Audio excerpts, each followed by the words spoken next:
When it comes to people's opinions of you, sometimes a person can care about another person's opinion of them so much so it can lead to health issues. Sometimes it's a certain level of stress, anxiety, depression. Worst case, suicidal thoughts.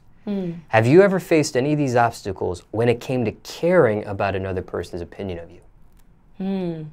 See, I've dealt with all of those things, but I've never had it come from people's opinion of me.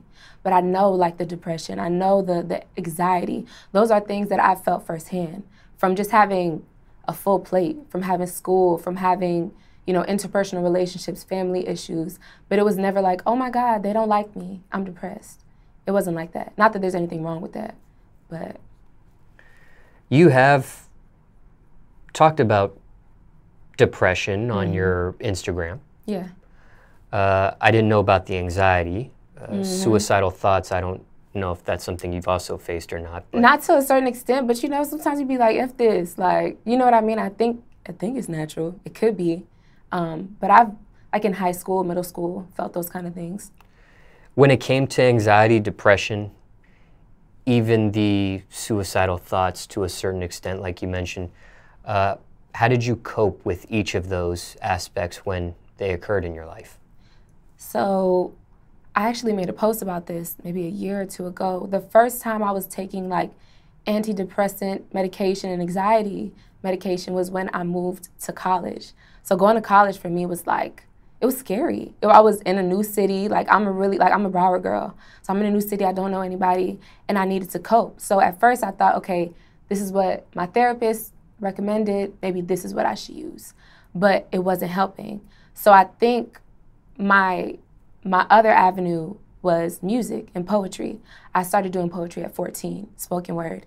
And that's when I learned how to write down my emotions, get on stage and own it. So I pretty much own everything that I feel, and that's my way of working through it rather than just trying to pretend it's not there. When it came to anxiety, depression, suicidal thoughts, you were diagnosed by a professional? Yes. So, and then those are always you really never understand the medical field and people's motives for things. But I said it was as easy as saying that I felt anxious and then being like, okay, well, you have anxiety. You know what I mean? And sometimes things need to be worked out spiritually and in different ways rather than in a doctor's office. How many different professionals did you see about this stuff? Only one.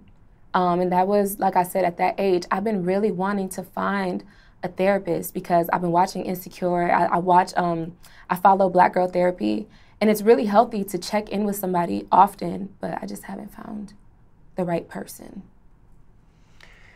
And that's what I was going to say, that if you didn't have a good experience with the initial professional, maybe it was that particular professional. Maybe if you sought a second opinion or saw a second person, then maybe you might have a different outlook on things or might have a different outcome of things. I agree. I think that you have to get a second opinion every time. And finding somebody for you is the most important part. You got to find a person who actually matches your personality.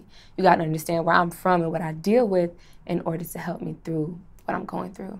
What age did you see this therapist for the first time? Maybe I was 18, 19. So it could have just been me going to college damn, I'm stressed. And then they're like, oh, well, you're anxious. Here you go.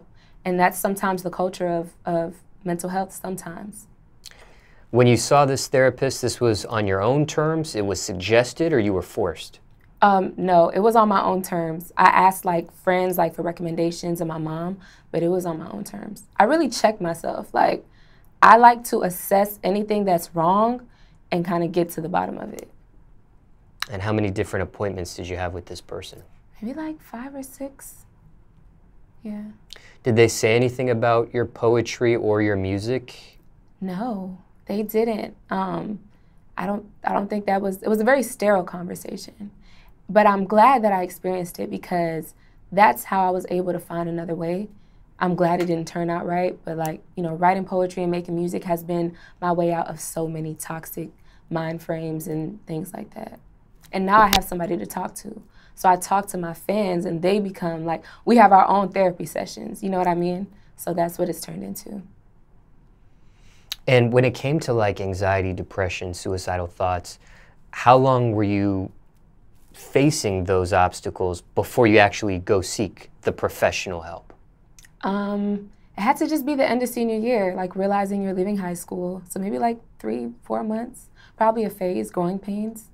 And I didn't really get to the bottom of me being okay until I want to say like maybe a year and a half ago of really just becoming grown and working through those issues. It takes time. Sometimes medication can lead to an addiction. Did you ever get addicted to the antidepressants? Never addicted. Codependent, definitely, because we want to believe anything can work. We can become dependent on anything that sells us a dream, but you just got to be codependent on the right things. For me, it's music.